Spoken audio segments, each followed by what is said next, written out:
मैं हूं आपके साथ प्रीति भारद्वाज। बुलेटिन की शुरुआत जहां विधानसभा के बजट सत्र का दूसरा दिन है आज, और आज भी सदन में हंगामे के आसार हैं। विपक्ष लगातार अपने मुद्दे पर अड़ा हुआ है। भू कानूनों को लेकर, स्मार्ट मीटर को लेकर हंगामा हो सकता है। सत्र की अवधि बढ़ाने की भी मांग कर रहा है विपक्ष, और आज धामी कैबिनेट की अहम बैठक होने वाली है। भू कानून पर सहमति बन सकती है। तो उत्तराखंड विधानसभा का बजट सत्र जारी है। कल से बजट सत्र की शुरुआत हुई है और आज भी हंगामे के आसार जताए जा रहे। भू कानून, स्मार्ट मीटर सहित कई मुद्दों को लेकर विपक्ष की ओर से आज भी हंगामा किया जा सकता है। तो विधानसभा के बजट सत्र का दूसरा दिन है आज। राज्यपाल के अभिभाषण के साथ ही बजट सत्र की शुरुआत हुई है।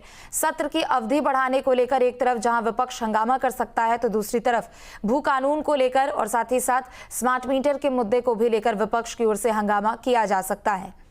तो ये बड़ी खबर आपको बता दें, सत्र की अवधि बढ़ाने के साथ भू कानून हो, स्मार्ट मीटर हो, अलग अलग मुद्दे हैं जिसे लेकर विपक्ष की ओर से आज भी कार्यवाही में हंगामा किया जा सकता है। तो दूसरी तरफ आपको बता दें कि विपक्ष लगातार अपने मुद्दे पर अड़ा हुआ है और आज धामी कैबिनेट की अहम बैठक भी होने वाली है। विपक्ष की ओर से सत्र की अवधि बढ़ाने की भी मांग की जा रही है। तो भू कानून पर सहमति बन सकती है, चूंकि आज धामी कैबिनेट की अहम बैठक बुलाई गई है और इसके अलावा विपक्ष की भी ओर से पूरी तैयारी है सत्ता पक्ष को घेरने की। तो उत्तराखंड विधानसभा का बजट सत्र जो कि कल से शुरू हो चुका है। और चलिए ज्यादा जानकारी के लिए धनराज हमारे साथ जुड़ चुके हैं। धनराज, देखिए बजट सत्र की शुरुआत हो चुकी है और आज भी हंगामे के आसार हैं। क्या कुछ वो मुद्दे हैं जिसे लेकर एक बार फिर से आज हंगामे के आसार नजर आ रहे हैं, और कैसी तैयारी सरकार की भी ओर से? बिल्कुल प्रीति, देखिए कल उत्तराखंड का जो बजट सत्र है उसकी शुरुआत हो चुकी है और पहला दिन कहीं ना कहीं हंगामे के साथ जो राज्यपाल का अभिभाषण है वो पढ़ा गया है, क्योंकि अभिभाषण के दौरान भी आप देखिएगा कि विपक्ष लगातार कहीं ना कहीं हंगामा काटता हुआ नजर आया। और वहीं आज दूसरा दिन है और दूसरे दिन की कार्रवाई 11 बजे से शुरू होगी और 11 बजे के बाद माना जा रहा है कि विपक्ष आज भी कहीं ना कहीं हंगामा काट, क्योंकि तमाम मुद्दे विपक्ष के पास हैं, चाहे वो स्मार्ट मीटर को लेकर हो, भू कानून को लेकर हो, या फिर अन्य कई मुद्दे ऐसे हैं उत्तराखंड के कि जिनको लेकर विपक्ष लगातार हंगामा काटता हुआ नजर आ रहा है। क्योंकि विपक्ष की तरफ से पहले से ही तैयारियां की गई हैं और विपक्ष की मांग है कि जो सत्र की अवधि है वो बहुत कम है और उसको बढ़ाया जाए। लेकिन वही देखिएगा कि इसको ना बढ़ाते हुए इसको बढ़ाने को लेकर और भू कानून को लेकर और इसके साथ ही स्मार्ट मीटर को लेकर कहीं ना कहीं विपक्ष आज भी हंगामा काट सकता है। और विपक्ष लगातार सदन से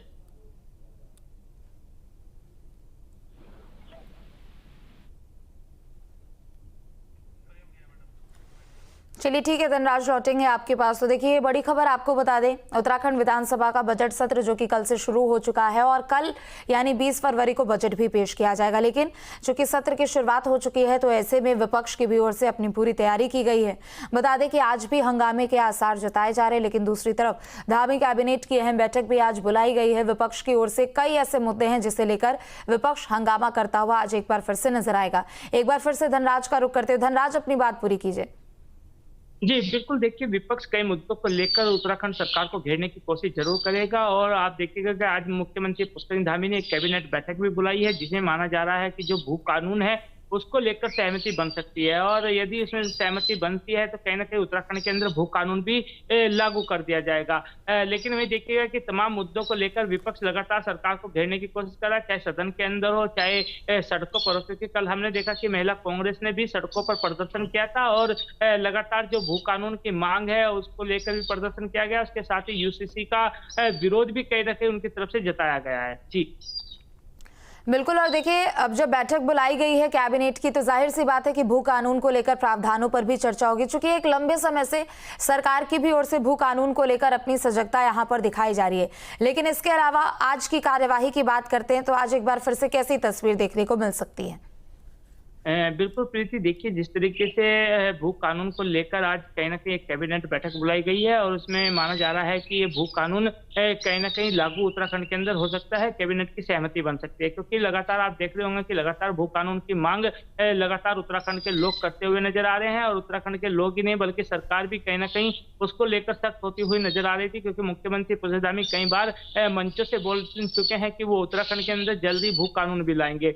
और आज माना जा रहा है कि जो कैबिनेट बैठक बुलाई गई है वो सिर्फ इसीलिए बुलाई गई है कि भू कानून पर सहमति बन सके। लेकिन अब देखने वाली बात होगी कि जो कैबिनेट बैठक होगी उसमें किस तरह की सहमति बनती है और किस तरीके से पटल पर जो भू कानून का चर्चा है वो किस तरीके से होती है। लेकिन वही देखिएगा कि विपक्ष कहीं ना कहीं लगातार हंगामा जरूर काट रहा है, लेकिन अब भू कानून आने के बाद देखना होगा कि विपक्ष किस तरीके से हंगामा काटता है, क्योंकि लगातार हम देख रहे हैं कि कल भी हमने देखा कि अभिभाषण के दौरान भी विपक्ष ने हंगामा काटा था। लेकिन आज की जो कार्रवाई है वो 11 बजे से शुरू होगी। उसके बाद देखने वाली बात होगी कि विपक्ष किस तरीके से इस कार्रवाई को सुनता है या फिर हंगामा काटता हुआ नजर आएगा। बिल्कुल, और चूंकि देखिए विपक्ष की ओर से बजट सत्र की समय अवधि बढ़ाने को भी लेकर हंगामा किया गया, उसे लेकर एतराज भी जताया गया था।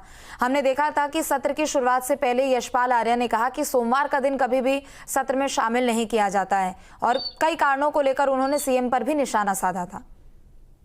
बिल्कुल प्रीति, देखिए विपक्ष के जो नेता हैं यशपाल आर्य वो कहीं ना कहीं लगातार सरकार को घेरते हुए नजर आ रहे हैं और सरकार से कहीं ना कहीं उन्होंने ये भी कहा है कि सरकार के जो विधायक हैं या फिर मंत्री हैं वो पूरी तैयारी के साथ सदन में नहीं आते हैं और उनके प्रश्नों का जवाब नहीं मिल पाता है, क्योंकि 521 प्रश्न कहीं ना कहीं पटल पर आने हैं और 521 प्रश्नों का उत्तर देना सरकार की जिम्मेदारी भी है और उस जिम्मेदारी से सरकार भाग नहीं सकती है। ये ऐसा कहना यशपाल आर्य का है और यशपाल आर्य ने कहीं ना कहीं निशाना भी सरकार को साधा है। यूसीसी को लेकर उन्होंने निशाना साधा है। इसके साथ ही स्मार्ट सिटी जो स्मार्ट मीटर लगाने की बात सरकार की तरफ से की जा रही है उसको लेकर भी निशाना साधा है।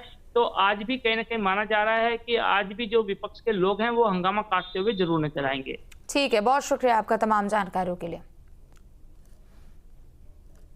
और चलिए आगे बढ़ेंगे, जहां पहले दिन बजट सत्र का आगाज हंगामे के साथ हुआ। इस दौरान विपक्ष ने वेल में जाकर हंगामा काटा। कांग्रेस विधायक मदन बिष्ट की मंत्री प्रेमचंद अग्रवाल से नोकझोंक भी हुई। आखिरकार विपक्ष ने सदन से वॉकआउट कर दिया, लिहाजा विधानसभा की कार्यवाही को स्थगित किया गया। वहीं हंगामा बढ़ता देख सीएम धामी ने सभी से सदन की गरिमा बनाए रखने की अपील की। विपक्षी विधायकों ने सत्र की अवधि मात्र 3 दिन रखने को गलत बताया। कांग्रेस विधायकों का कहना था कि इतने कम समय में जनता के सवालों पर चर्चा संभव नहीं है। कैबिनेट मंत्री गणेश जोशी ने विपक्ष के विरोध पर सवाल उठाए। उन्होंने कहा कि कार्य मंत्रणा समिति की बैठक में एजेंडा तय किया जाता है, तब विपक्ष के नेता चुप क्यों रहते हैं। अब मीडिया में सुर्खियां बटोरने के लिए इस तरह के बयान दिए जा रहे हैं जो कि निराधार है। के अंतर्गत एकीकृत विनिर्माण क्लस्टर आईएमसी स्वीकृत किया गया है। इस योजना के क्रियान्वयन से राज्य में विनिर्माण उद्यमों में पूंजी निवेश के प्रोत्साहन से साथ ही राज्य के युवाओं को स्थानीय स्तर पर और अधिक रोजगार उपलब्ध हो सकेगा। सूक्ष्म एवं लघु स्तर के उद्यमियों को प्लग एंड प्ले मॉडल पर उद्यम स्थापना हेतु स्थान उपलब्ध कराए जाने के उद्देश्य से हरिद्वार में फ्लैटेड फैक्ट्री की स्थापना की जा रही है।